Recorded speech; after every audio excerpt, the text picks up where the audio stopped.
rasa je. Okay, baru mula je. Mana kita? Yalah. Bismillah.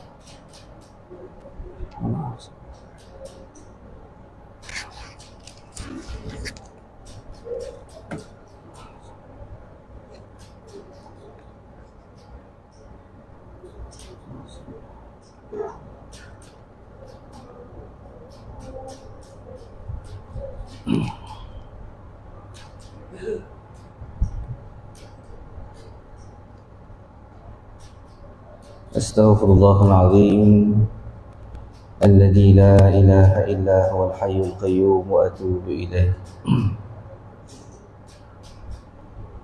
A'udzu billahi minasy syaithanir rajim. Bismillahirrahmanirrahim. Alhamdulillahi rabbil alamin. Wassalatu wassalamu ala asyrafil anbiya'i wal mursalin Sayyidina wa maulana Muhammadin wa ala alihi wa sahbihi ajma'in. Qala rabbi shrah li sadri wa yassir li amri wahlul 'uqdatam min lisani yafqahu qawli.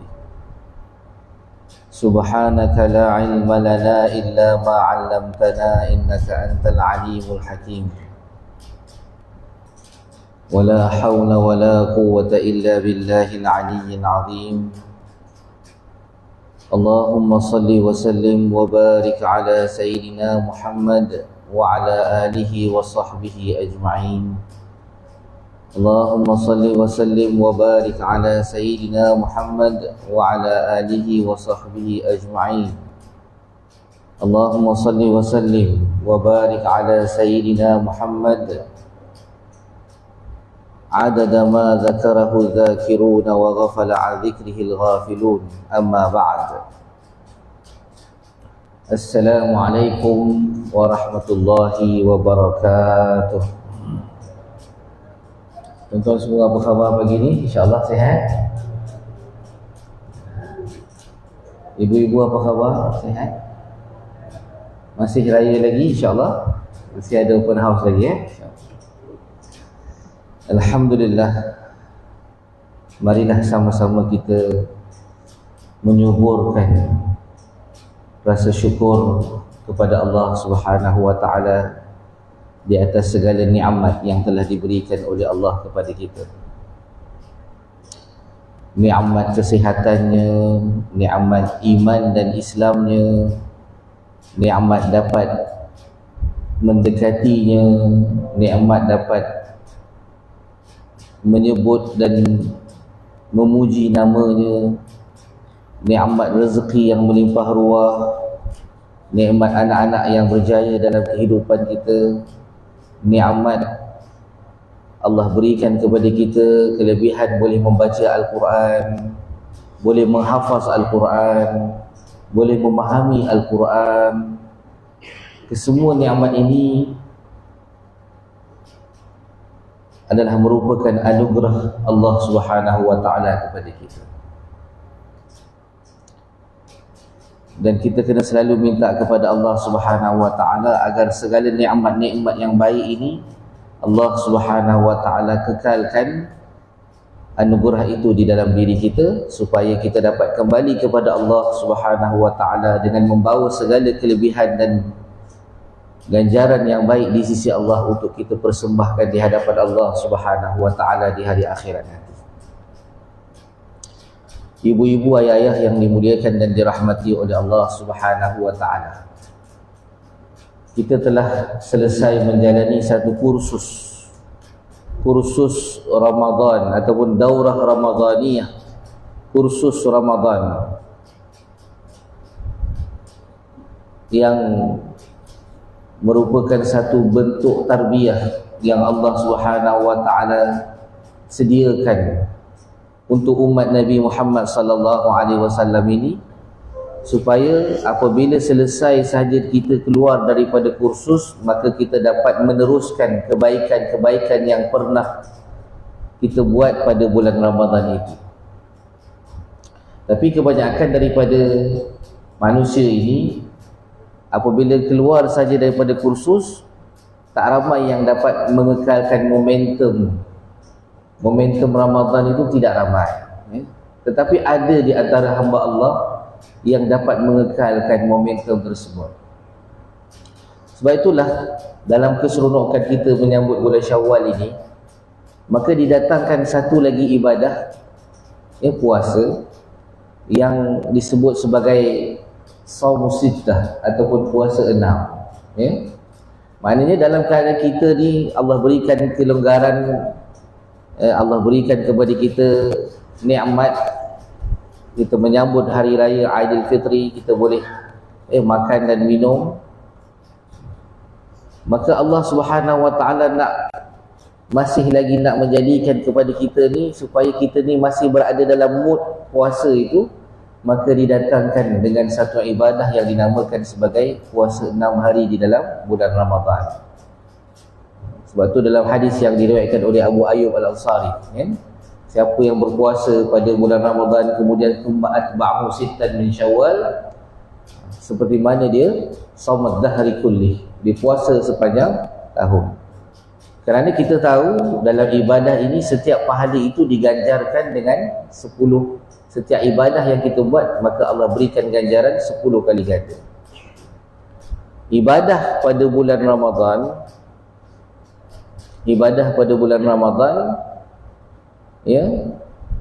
pahalanya seolah-olah ia mengerjakan 10 bulan pahala. Kan sebulan kita puasa sebulan sama seperti seolah-olah kita berpuasa 10 bulan kan? Sebab kalau satu ibadah gandanya 10. Setahun ada 12 bulan, jadi kurang lagi 2 bulan. Kata para ulama, yang 2 bulan itulah 6 hari berpuasa di dalam bulan Syawal. Sebab satu hari berpuasa bersamaan dengan 10 hari. Jadi 6 hari berpuasa bersamaan dengan 60 hari. 60 hari seumpama 2 bulan. Jadi genap puasa kita pada bulan Ramadan 10 bulan, tambah lagi 2 bulan pada 6 hari pada bulan Syawal.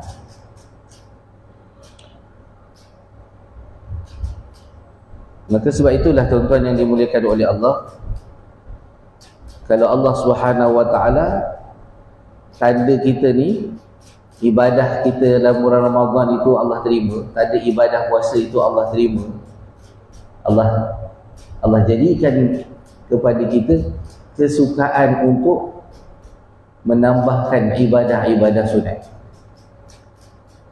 Kerana ibadah sunat ini disebut dalam hadis, apa sahaja ibadah sunat yang dibuat, ibadah sunat yang mengiringi ibadah wajib, maka dia akan menampung kekurangan ibadah wajib tersebut.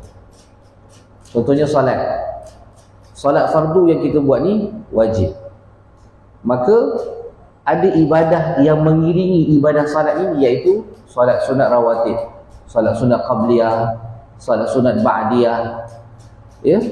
Di hari akhirat nanti hamba-hamba Allah ini apabila dihitung amalan wajib itu, akan ada amalan-amalan wajib ini yang tidak sempurna, kurang sempurna di sisi Allah Subhanahu Wa Taala. Maka Allah Subhanahu Wa Taala akan memerintahkan para malaikatnya untuk melihat amalan sunat yang ada pada hamba ini. Ada tak ada amalan-amalan sunat, dia ada buat solat sunat tak sebelum solat fardu subuh contoh? Dia ada tak buat solat sunat selepas fardu zuhur? Kerana kekurangan yang dilakukan ataupun yang berlaku di dalam ibadah wajib itulah yang akan ditampung dengan ibadah-ibadah sunat. Maka sebab itulah ibadah sunat ini satu ibadah yang boleh menyempurnakan segala kekurangan di dalam ibadah wajib. Itu juga dengan puasa. Puasa sunat ini yang mengiringi ibadah wajib ataupun puasa wajib, kata para ulama, dia akan menampung kekurangan ibadah puasa Ramadan kita. Maka di sini kata para ulama, jumhur ulama di kalangan ulama Syafi'i mengatakan bahawa sunat ataupun kita digalakkan dengan galakan yang bersungguh untuk kita berpuasa pada 6 hari di dalam bulan Syawal. Dan kita masih lagi berbicara tentang kelebihan hari Jumaat. Kata Syekh Abdul Qadir Al-Jailani di dalam kitabnya Al-Ghunyah, dan di sini para ulama ataupun jemaah daripada ulama telah mentarjihkan kelebihan malam Jumaat atas malam Lailatul Qadar kerana ia berulang-ulang, maka pahalanya amat banyak. Demikianlah yang diriwayatkan daripada Imam Ahmad. Jadi kita dah berbicara sebelum ni dalam kuliah yang lalu, kalau tuan-tuan masih ingat, bahawa Jumaat ini adalah satu anugerah Allah Subhanahu wa taala kepada umat Nabi, dan kelebihan malam Jumaat ini ialah apabila malam ini merupakan malam yang doanya dimustajabkan oleh Allah Subhanahu wa taala. Sebab tu kalau kita ada apa-apa hajat, kita ada apa-apa keperluan yang kita nak minta dengan Allah, selain daripada kita minta pada malam-malam yang lain, maka yang terlebih utama kita minta kepada Allah Subhanahu wa taala ialah pada malam Jumaat. Ada beberapa malam yang Allah Subhanahu wa taala jadikan ianya malam-malam yang mudah kemustajaban doa itu berlaku. Antaranya ialah malam nisfu Sya'ban. Malam nisfu Sya'ban ni tuan-tuan, malam yang mustajab. Kita nak minta apa-apa hajat, nak minta doa dengan Allah. Ala min mustaghfirin fa'aghfiru lahu. Ada tak sesiapa di kalangan hamba aku ni yang nak minta keampunan kepada aku, fa'aghfiru lahu, aku akan ampunkan dia. Ala min sa'ilin, ada tak sesiapa orang yang nak meminta sesuatu hajat, sesuatu permintaan kepada aku, maka aku akan tunaikan hajat dia. Malam nisfu Sya'ban, malam Aidul Fitri, hari raya besok. Macam contohnya baru ni kita raya hari Sabtu, Jumaat malam Sabtu, malam yang Allah Subhanahu wa taala mustajabkan. Tapi biasa Jumaat malam Sabtu ni, malam raya ni, semua dah sibuk lah. Sibuk buat rendangnya, sibuk buat ketupatnya, sibuk susun kuih raya dalam balak. Dah tak sempat nak bangun dah.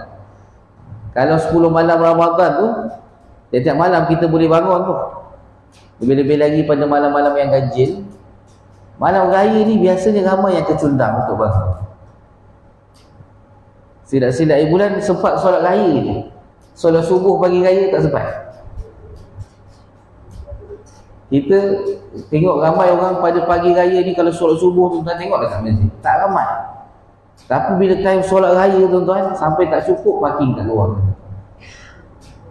Pukul 7.30 pagi lagi dah berebut dah semua, penuh sok. Baguslah solat sunat raya tu, baguslah. Ya. Tapi inilah dia ujian umat ini, apabila dia selalu mendahulukan perkara yang sunat tetapi dia meninggalkan perkara yang wajib.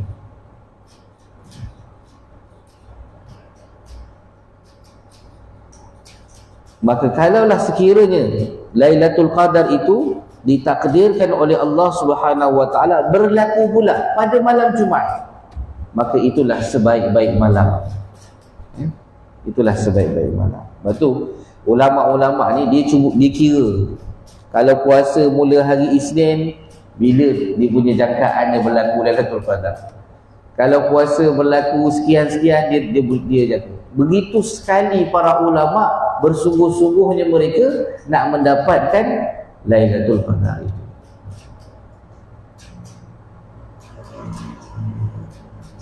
Dan Lailatul Qadar ini bukan macam orang yang target apa peksa yang akan keluar besok pagi. Kalau kita kata sport lah, agak-agaknya apa soalan sport besok, maknanya dia bukan bersungguh sangat. Dia nak jawab peksa tu, dia nak, kalau boleh dia nak buat apa, pulang kaji sekejap je. Supaya apa? Dia dapat jawab peksa sudahlah. Sebab tu jangan kita tanya agak-agaknya malam 23 ke malam 25. Malam lain semua tinggal, malam 23 je kita bangun. So besok pagi kita berkata, rasa betul lah langit ni nampak tak berapa nak panas ni, rasanya malam tadi jadi. malam 23 contohlah kan, dah malam 24, 25 sampai malam ke 29 terus tak bangun dah. Sebab sangkaan kita tadi malam-malam 23. Hakikatnya bila berlaku Lailatul Qadar itu bukan dalam ilmu kita, tetapi dalam ilmu Allah Subhanahu wa taala. Tapi para ulama dia menyebutkan antara tanda-tanda berlakunya malam Lailatul Qadar ada tanda-tanda. Tapi mesti ke malam tu malam Lailatul Qadar, mesti ke tanda itu menunjukkan malam tadi Lailatul Qadar? Jawapannya kita pun tak tahu. Maka sebab itulah Nabi kata taharrau, cari. Bila kata cari, maknanya kita kena cari di setiap, kalau kita kata cari barang, tolong carikan barang yang hilang ni. Kita bukan cari barang dekat satu tempat aja dalam bilik kita cari di semua tempat. Itu maknanya mencari. Begitulah malam Lailatul Qadar. Dan kata Sayyidina Umar radhiyallahu anhu, sabda Nabi sallallahu alaihi wasallam. Ini Nabi sallallahu alaihi wasallam berpesan dengan seorang sahabat Nabi yang namanya Umar Ibn Al-Khattab radhiyallahu anhu. Kata Rasulullah, ya Umar, lazimkanlah olehmu sembahyang Jumaat, kerana sesungguhnya ia merobohkan segala dosa seperti seseorang itu merobohkan tanah daripada rumah. Kata Nabi kepada Sayyidina Umar, wahai Umar, lazimkanlah olehmu sembahyang Jumaat. Adakah bermakna Sayyidina Umar ni kadang-kadang solat Jumaat, kadang-kadang tak solat Jumaat? Kadang-kadang pesanan Nabi SAW kepada seorang sahabat bukan Nabi tujukan kepada sahabat tersebut, tetapi kepada seluruh umat dan para sahabat Nabi SAW yang lain. Cuma bila Nabi sebut pada Sayyidina Umar, sahabat-sahabat Nabi ni tengok Sayyidina Umar ni orang yang hebat, orang yang dekat dengan Nabi. Kalaulah orang yang begitu dekat dengan Nabi pun Nabi SAW begitu sekali menasihati sahabat yang begini, maka apatah lagi kami ni sahabat-sahabat yang jauh daripada Nabi SAW. Kalaulah sahabat Nabi yang begitu sekali menyokong perjuangan Nabi, tak pernah miss dalam mana-mana peperangan bersama Nabi, Nabi orang macam ni pun Nabi berikan nasihat yang begitu, maka kita ni sebagai umat Nabi yang tak pernah berjumpa dengan Nabi, tak pernah jumpa dengan sahabat Nabi, tak pernah melihat wajah Nabi, tak pernah melihat tindak tanduk Nabi, maka kita sepatutnya lebih-lebih lagi mengambil nasihat Rasulullah SAW ini sebagai panduan di dalam hidup kita. Kemudian Rasulullah SAW menyebut lagi, wahai Umar, tiada daripada hamba lelaki mandi pada hari Jumaat bagi sembahyang Jumaat, melainkan keluarlah ia daripada dosanya seperti hari dia diperanakkan oleh ibu. Tengok Allah Subhanahu Wa Taala ni sayang kepada kita ni, tuan-tuan. Apa sahaja ibadah ataupun amal baik yang kita buat, sama ada Allah bagi kepada kita ganjaran pahala ataupun Allah Subhanahu Wa Taala hapuskan dosa-dosa yang kita buat. Dan tu beruntunglah orang yang di usia muda je dia sibuk dengan dunia, dia leka, mungkin dia tak sempat nak belajar ilmu.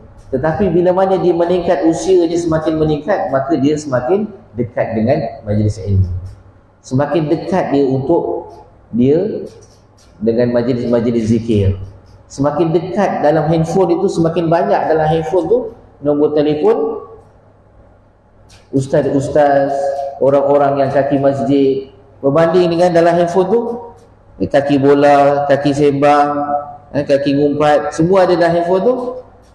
Kalau kita tengok bila usia kita ni, siapa sahabat-sahabat kita yang dekat dengan kita yang dalam handphone? Kalau dalam handphone kita, oh ada nama ustaz ini contoh, ataupun ada nama pengurusi masjid contoh kan, ada nama tuan imam. Jadi handphone tu nama-nama orang soleh saja. Maka di situ adalah satu anugerah Allah Subhanahu Wa Taala. Kita zaman-zaman muda biasalah. Macam-macam nama gelaran kawan kita yang kaki lepak tu, Mat Robi lah, Mat Samun lah, Ramli Tompil lah, macam-macam nama je kan. Saya sebut ni, saya main sebut je tuan-tuan. Kalau siapa-siapa nama terkena tu jangan ambil hati lah. Tak ada niat pun, tak ada kaitan ni antara hidup dan mati. Tu contoh je tuan-tuan kan? Jadi kita anggap mandi pada hari Jumaat ni biasa-biasa je. Kita anggap memang kita nak kena mandi pun sebab panas. Nak pergi solat Jumaat ni kalau rasa tak mandi ni, rasa ni macam tak selesa lah. Jadi niat kita itu kadang-kadang dia boleh menjadi ibadah, kadang-kadang dia tak ada apa-apa pahala. Kalau kerana kita niat tu untuk saja kita nak seronok-seronok, nak rasa sejuk sikit badan, dia tak dapat pahala lah mandi pada hari Jumaat tu. Tapi kalau kita mandi tu niat kita, saya nak pergi sembahyang Jumaat ni, ya Allah, ya, maka saya mandi ni sebab ikut sunnah Nabi SAW. Ya Allah, aku nak menghadapmu ya Allah. Kalau boleh aku nak rasa menghadap kamu ni dalam keadaan yang terbaik, yang paling sempurna sekali. Sama juga kalau kita bangun pagi, kalau kita masuk bilik air, kita mandi macam biasa, ya, maka dia menjadi adat sahaja. Tapi kalau kita bangun pagi, kita lazimkan diri kita ambil sugi, kita gosok gigi, kemudian kita mandi. Masa mandi tu niat apa kita nak mandi tu? Ya Allah, supaya aku ni boleh datang ke masjid dalam keadaan yang paling sempurna kebersihan aku, ya Allah.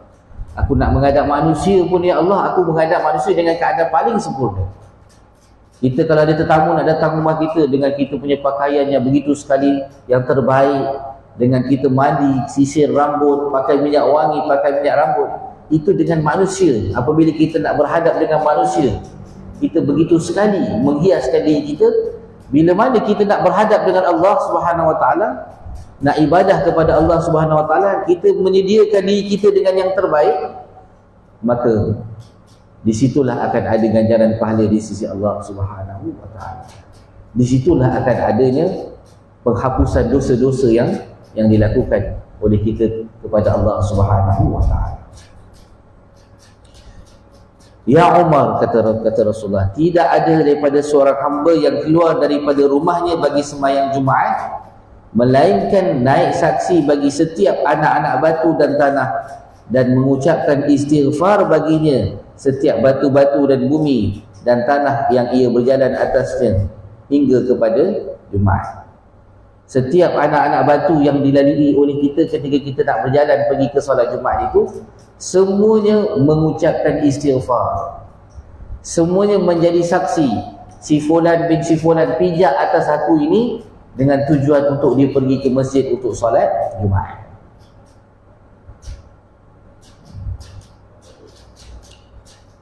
Jadi kita nampak batu tu seolah-olah dia tidak bernyawa.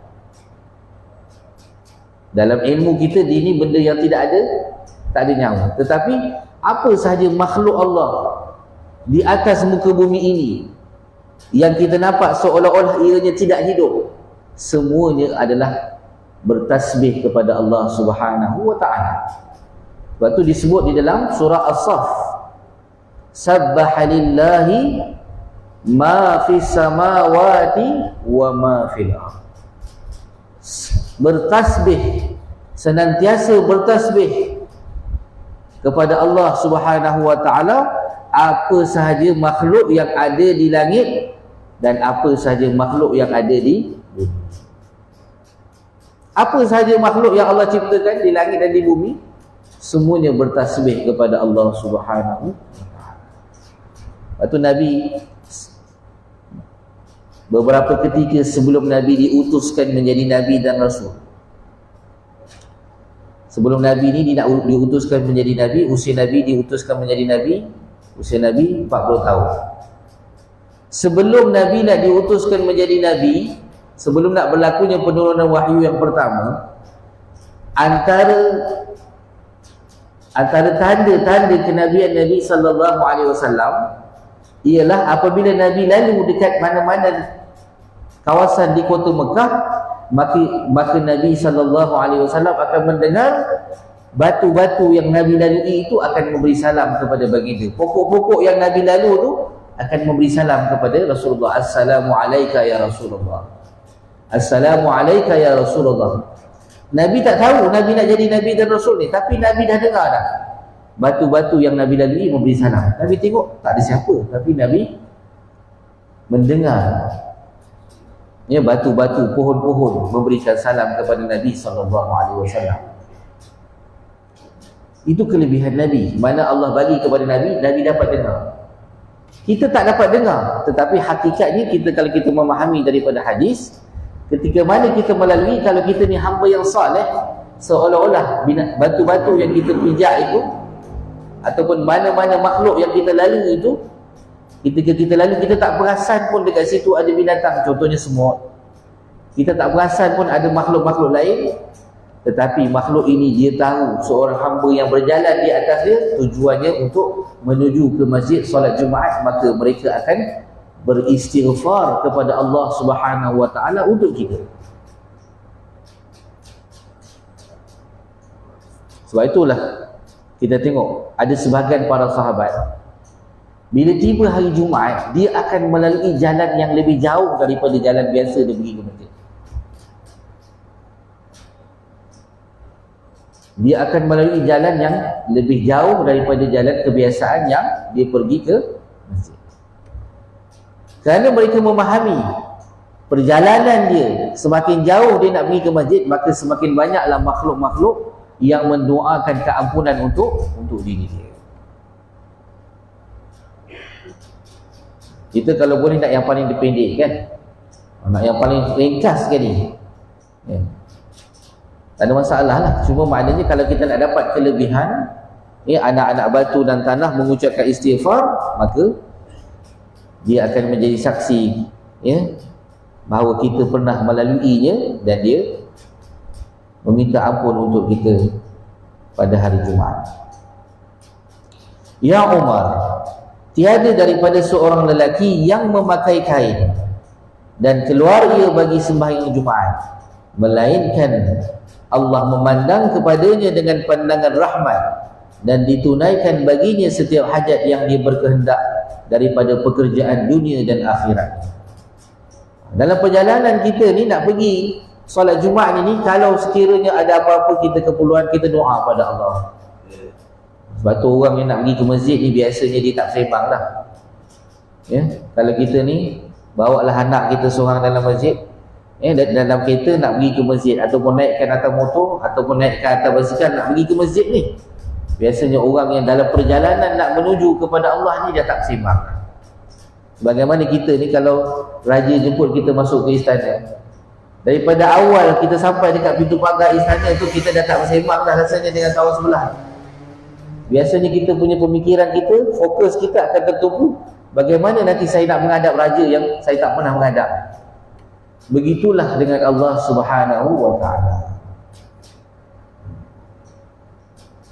Betulah kalau kita melihat orang-orang saleh ni, bukan kata dalam masjid mereka tak bersembang ya, bila mana masuk saja pintu masjid, dalam kepala dah fokus apa yang saya akan buat bila sampai di rumah Allah. Salat sunat tahiyatul masjid, niat i'tikaf di dalam masjid, nawaitul i'tikaf fi hadzal masjid lillahi ta'ala.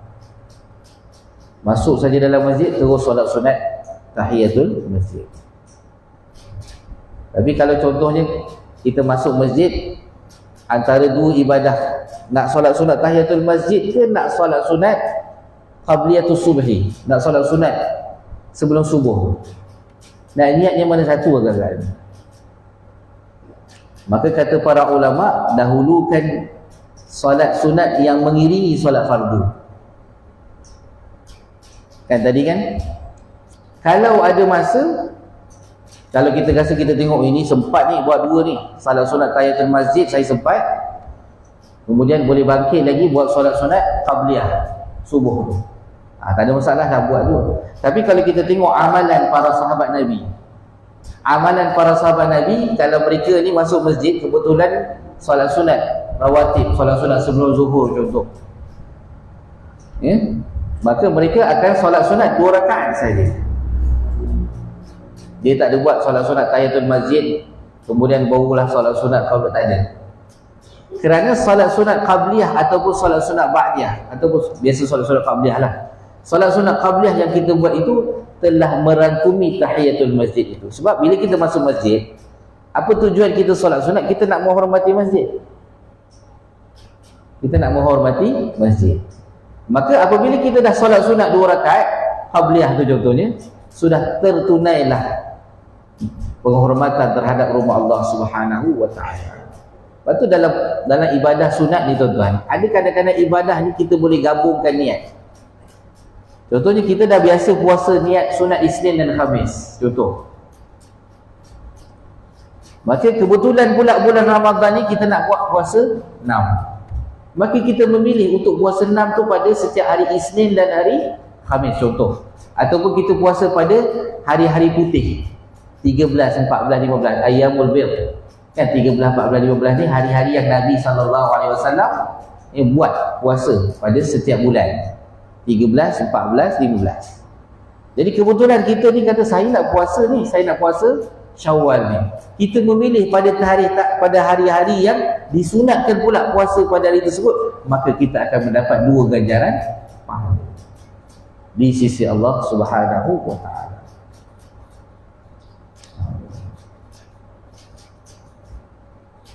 Ya Umar, kata Rasulullah, bahawasanya Allah Ta'ala menurunkan malaikatnya pada hari Jumaat di dunia ini, maka berjalanlah mereka itu di negeri dunia sehinggalah azannya seorang muazzin.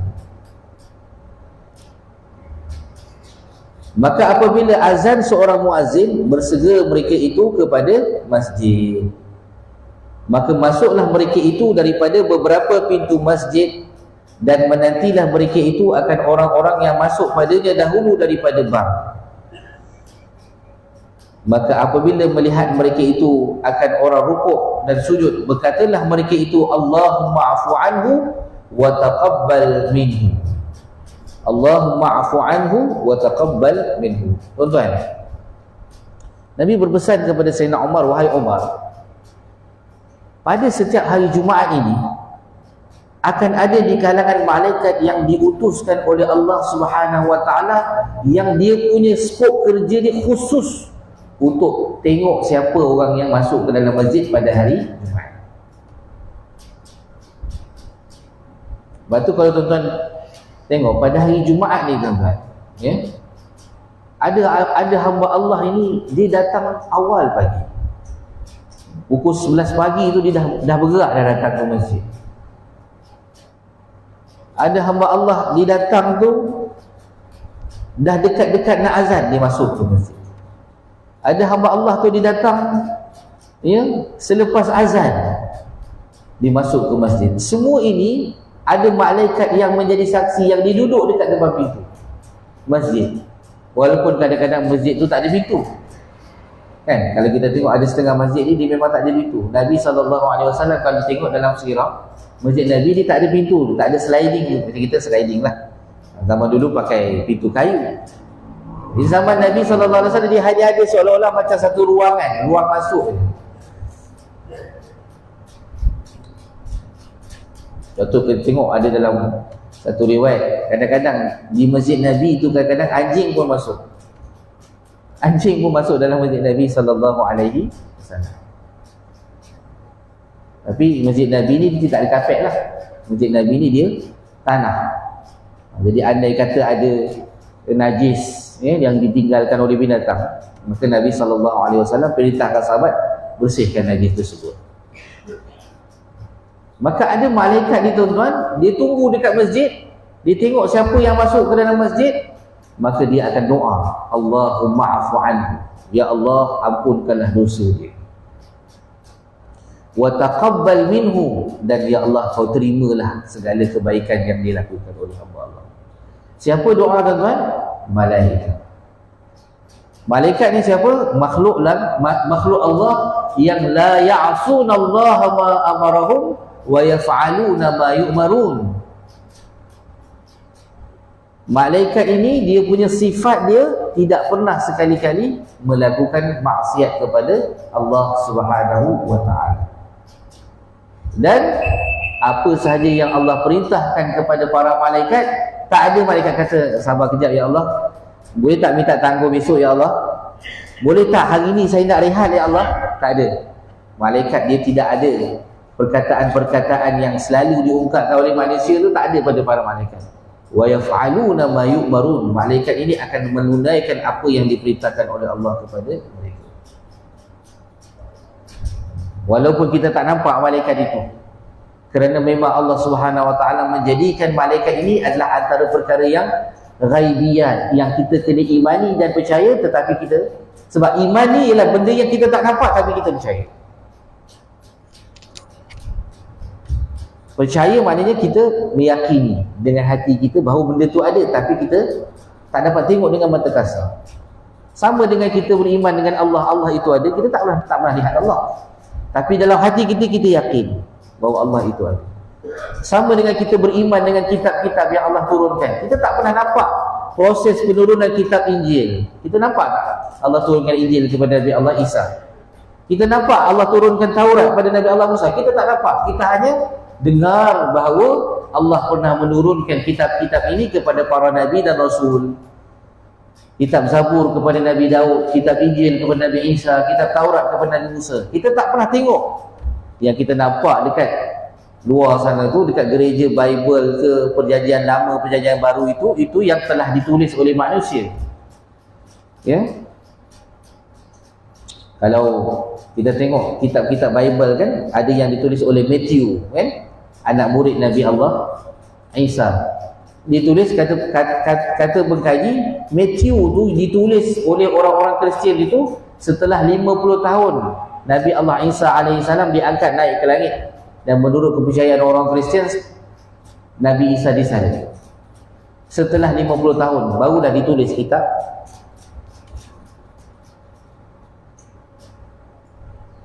Ada yang ditulis setelah 200 tahun, antaranya Yohanes ataupun yang menulis. Sebab itu kita tengok dalam kitab-kitab Injil ni ada pelbagai versi, ada pelbagai versi. Ya, maka sebab itulah tuan-tuan yang dimuliakan oleh Allah Subhanahu Wa Taala, keyakinan kita itu adalah merupakan kepercayaan pada perkara yang gaib. Ini benda yang kita tak nampak. Kita beriman dengan Nabi dan Rasul. Kita yakin Allah pernah menurunkan Nabi dan Rasul, 313 Rasul, 124,000 Nabi. Kita pernah nampak tak Nabi itu? Tak pernah nampak. Kita kena beriman dengan hari akhirat. Kita pernah masuk tak ke alam itu? Tak pernah masuk. Kita kena percaya bahawa di dalam alam akhirat nanti adanya azab akhirat, adanya neraka, adanya syurga, adanya alam barzakh. Kita pernah melihat tak alam barzakh itu? Tak pernah melihat. Kita pernah merasai ke tidak? Tak pernah pun kita merasai. Jadi perkara-perkara yang kita tak nampak, yang kita nak imani, semuanya mesti bersandarkan kepada dalil-dalil yang jelas. Antaranya ialah Al-Quran dan juga hadis Nabi sallallahu alaihi wasallam. Nabi lalu dekat tanah perkuburan. Kata Rasulullah, innahuma la yu'adzaban.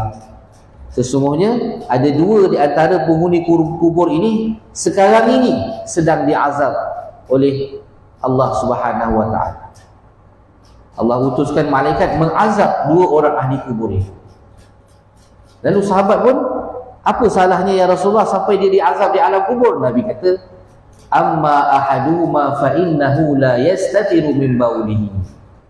Salah seorang daripada penghuni kubur ini, kata Nabi, ketika mana dia buang air kecil, dia tidak toskan kecil najis dia itu, maka dia masuk buat solat, maka dia solat dalam keadaan bernajis.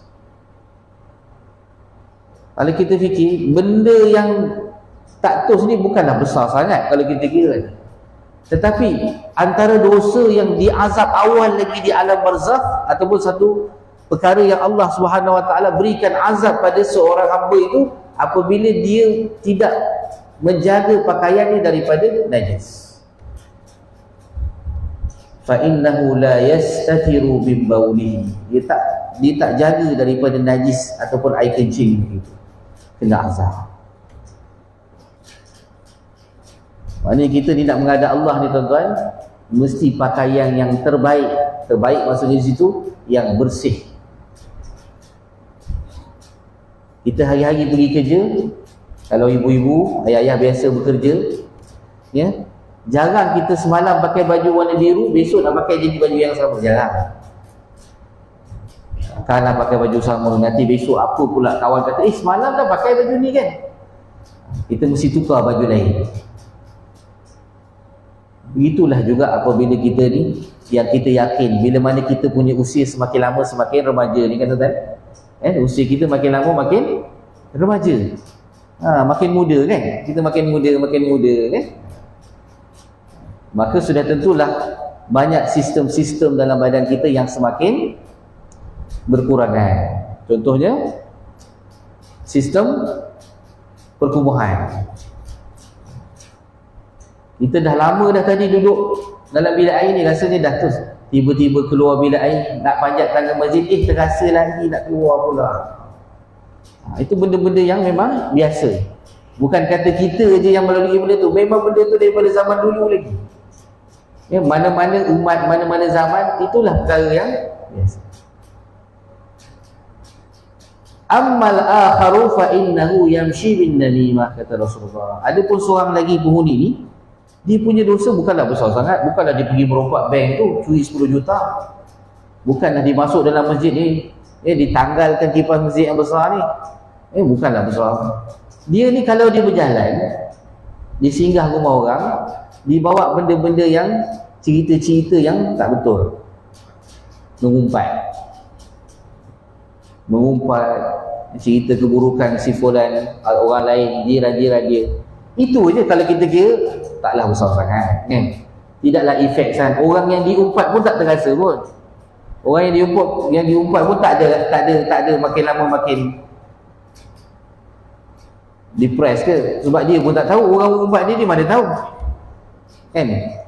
Kalau orang tu sebut depan kita tu namanya ngutuk. Ngutuk tu barulah kita tahu. Tu pun ada jenis-jenis orang bila mana dia dikutuk atau boleh dia tak kisah.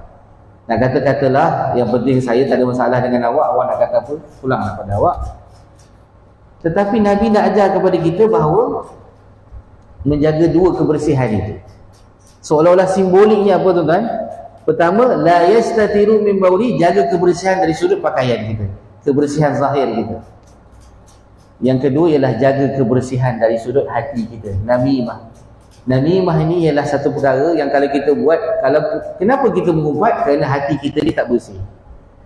Kerana ada kekotoran dalam hati kita yang menyebabkan kita tak senang dengan orang itu, maka kita bawalah, kita jajalah berita-berita yang tak baik tentang seseorang itu kepada orang yang lain. Jadi untuk kita nak menghadap Allah dengan keadaan radiyatan mardiyah, ya ayyatuhan nafsul mutmainnah irji'i ila rabbika irji'i ila rabbiki radiyatan mardiyah. Wahai jiwa-jiwa yang tenang. Jiwa yang tenang ni maknanya apa tuan-tuan? Yang mana dia kembali kepada Allah Subhanahu Wa Taala sama masa dia datang daripada Allah, datang ke bumi dalam keadaan tak ada apa-apa. Kan kita datang lahir-lahir, ada yang lahir keluar-keluar dengan pakaian baju putih? Tak ada tuan-tuan. Ya. Ada yang lahir pakai sari? Tak ada tuan-tuan. Kalau dia orang lahir pakai sari dah? Tak ada tuan-tuan. Tak ada pakaian. Sebagaimana kita lahir pun tak ada apa-apa, dosa pun tak ada, pakaian pun tak ada, silap pula rambut pun tak ada. Zaman sekarang ni pula ramai pula yang lahir baby ni ramai dah ada rambut, tu yang saya heran lah. Maknanya tak ada apa-apa pada kita ni. Begitulah bila mana kita kembali kepada Allah dalam keadaan tak ada apa-apa dosa yang kita bawa kepada Allah Subhanahu Wa Taala. Bila kita bawa tak ada dosa, kita kembali kepada Allah dengan tak ada dosa, barulah kita akan rasa tenang, ya Allah. Ya.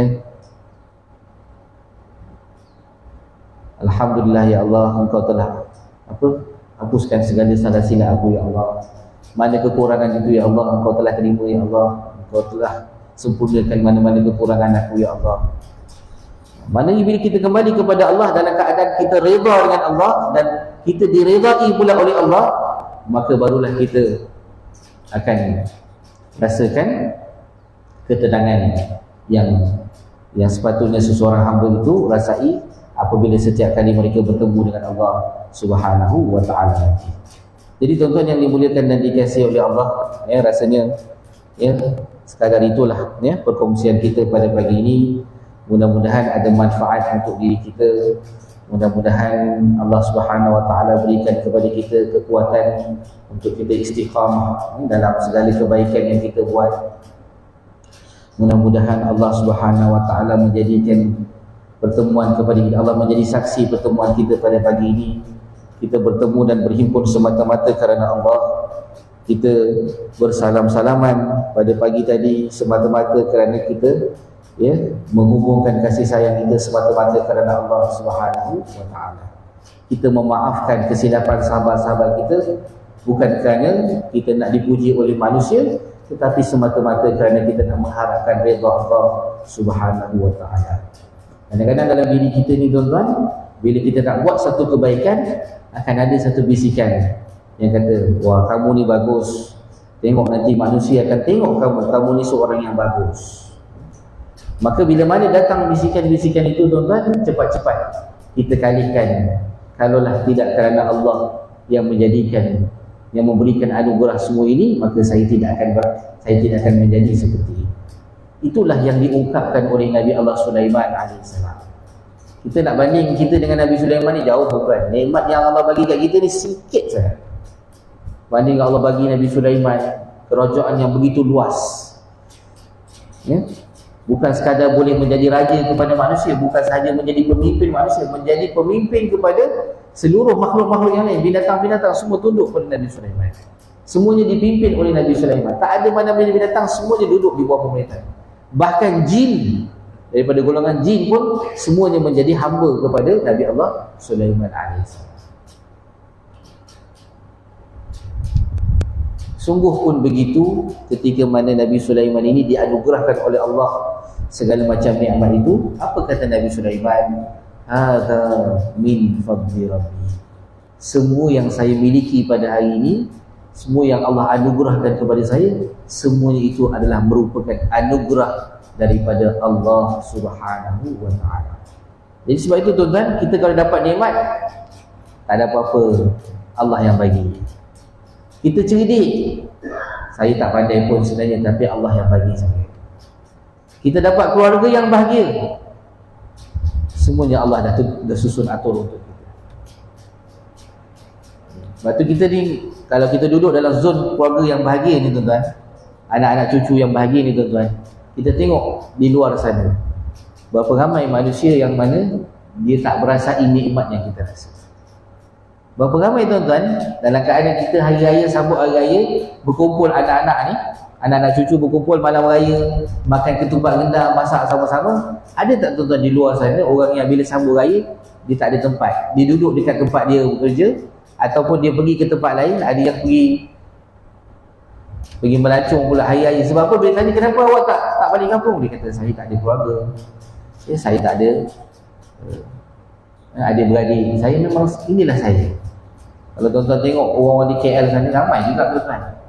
Saya pernah jumpa dengan beberapa orang sahabat, dia kata kalau hari raya seolah-olah tak ada apa-apa berbeza dengan hari biasa. Di saat kita tak ada merasai perasaan itu, kita rasa bahagia, maka kita bersyukurlah. Sebab apa yang kita alami, apa yang kita rasai semuanya adalah merupakan anugerah daripada Allah Subhanahu Wa Taala. Tujuan Allah bagi kita anugerah, nikmat ni semua apa dia? Dia berdua ni, Allah nak uji saya.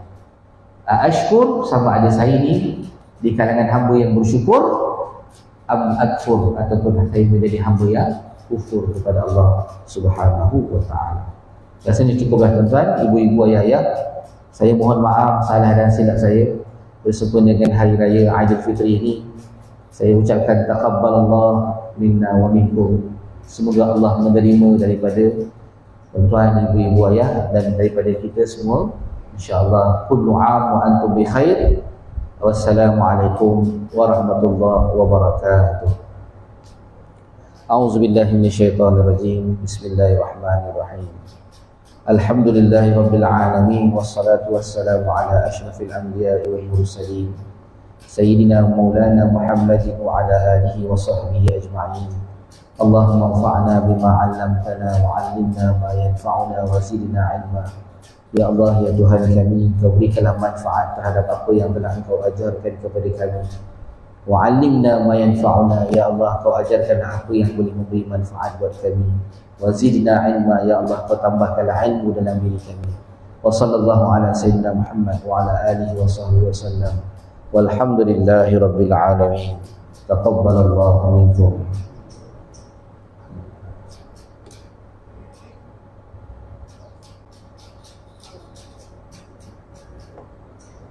Alhamdulillah. Masih ya? Supaya jangan lagi terus itu. Sebaik. Ayolah. Sana ni okey. Okey. Ramadan.